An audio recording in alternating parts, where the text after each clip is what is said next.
everyone. Welcome back. Ready for another deep dive. Always ready. Today, we're tackling something I think we all can relate to.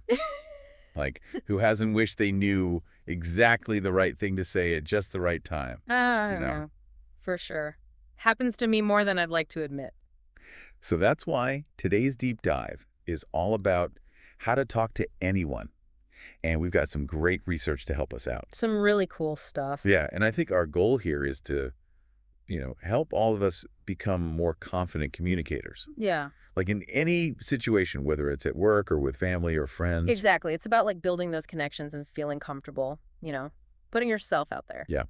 Okay, so the first thing that really jumped out at me from this research was the idea that anyone can learn to be a good communicator. Like it's not something you're just born with. Right. Like some people might be naturally more outgoing. Yeah. But the skills and techniques, those can definitely be learned. So it's like building a muscle, kind of. Yeah, exactly. The more you practice, the stronger you get. I like that.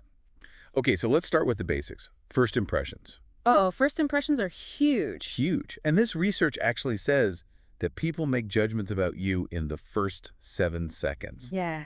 That's Crazy. Right. so fast. It's like our brains are wired to size people up super quickly. Like that fight or flight response almost. Yeah, kind of. So in those first few seconds, it's all about those nonverbal cues. Like what you're wearing. Well, that too, but even more important are things like your posture. Stand tall, make eye contact, and smile. A genuine smile. Exactly, a genuine smile. Those things show confidence and that you're open to connecting. It's like speaking a language without saying a word. Yes, exactly. I was also reading about the importance of handshakes. Like a firm handshake is usually seen as a good thing, right? Right. Shows confidence. But it's also important to remember that different cultures have different customs. Like in some cultures, bowing is more appropriate. That makes sense. So yeah, just something to be aware of. Okay, so we've made a good first impression. Now, how do we actually start a conversation? Like that can be the hardest part. Right, yeah, it can be intimidating for sure. It's like you're at a party, you don't know anyone. Where do you even begin? Right. Well, this research has some great tips. Like, you can start by giving a genuine compliment. Oh, I like that. Yeah, like, I love your shoes, or that's a really cool watch, something specific. Right. Or you can just make an observation about your surroundings, like, this music is great, or even just, it's a beautiful day, isn't it? Something simple to break the ice. I see. And then once you get the conversation going, how do you keep it flowing? Ah, that's where open-ended questions come in. Open-ended questions. So instead of asking questions that can be answered with a yes or no, like, do you like this music? You ask something like, what? Something like, what do you think of this band? Something that invites the other person to share their thoughts. So it keeps the conversation going. Exactly. And it shows that you're genuinely interested in what they have to say. Okay, I get it. So ask open-ended questions. But it's not just about asking questions, right? Yeah. It's about really listening to the answers. Yes. Active listening is so important. Like, how do we show people that we're actually listening to them and not just thinking about what we're going to say next? Well, eye contact's good, nodding. But one really effective technique is paraphrasing. So after someone finishes speaking, you say something like, so if I'm understanding you correctly, you're saying, and then you summarize what they said. So they know you're really with them. Exactly. That makes a lot of sense. Okay, so we've started the conversation. We're actively listening. How do we keep it engaging?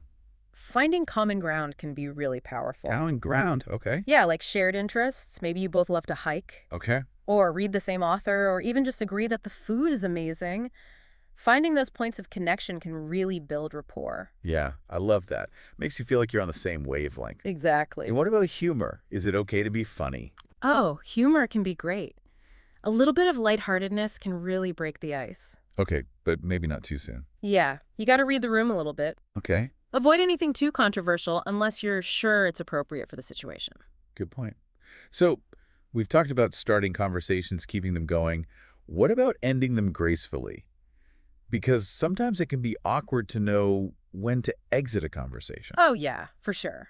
You don't want to trail off awkwardly or just disappear. Right. The research suggests ending on a positive note, like, it was so great chatting with you. Yeah. Or if you want to stay in touch, you can say something like, I'd love to hear more about that sometime. Could I have your contact info? That's a great tip. Now, before we wrap up, I want to touch on something that I think a lot of people struggle with. Social anxiety. It's really common. It is. But this research has some great advice for dealing with it. Like, starting small. Yeah. Practicing these conversation skills with people you feel comfortable with, like family or friends. It's like a warm-up before the big game. I like that analogy. And the research also talks about shifting your focus outward. Instead of worrying about what other people are thinking about you, focus on them. Yeah, be genuinely interested in what they have to say. And ask questions. Exactly. It takes the pressure off of you and helps you feel more relaxed. This has been so insightful. Any final thoughts for our listeners on how to become more confident communicators? Well, just remember that communication is a skill that you can learn and improve. Okay. Be mindful of those first impressions, practice asking engaging questions, and be an active listener. Great advice. So as you go about your day today, think about a conversation that you're a little nervous about. Maybe it's an upcoming networking event or a family dinner. How can you use these tips to feel more confident and connected in that situation? Good luck. You got this. See you next time. Bye. Bye.